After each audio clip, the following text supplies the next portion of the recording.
যত বাড়ে আমরা তত নীরবতার প্রেমে পড়ি। হই হট্টগোলের থেকে দূরে গিয়ে একটা গোপন জীবনযাপন করতে ভালোবাসতে শিখি। শতাধিক লোক দেখানো বন্ধুর প্রাচুর্য ছেড়ে দুটো আসল বন্ধুর সাথে সুখ দুঃখের গল্প করতে শিখি। দেখনদারি সম্পর্কের ঊর্ধ্বে গিয়ে খুব গোপনে কারোর কাঁধে মাথা রেখে সূর্যাস্ত দেখতে শিখি।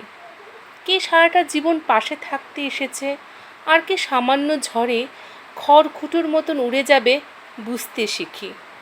অপ্রত্যাশিত অপমানে, নিন্দায়, বিশ্বাসঘাতকতায় চুপ থাকতে শিখি।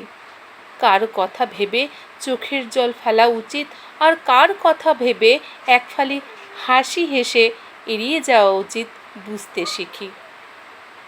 জীবনের এই লম্বা সফরে আমরা প্রত্যেকে আসলে একটা যাত্রীবাহী ট্রেনের মতো। বয়স বাড়ার সাথে সাথে আমরা বুঝতে শিখি কোন স্টেশনে থামতে হবে আর কোন স্টেশন আসার আগেই গতিবেগ বাড়িয়ে দিতে হবে।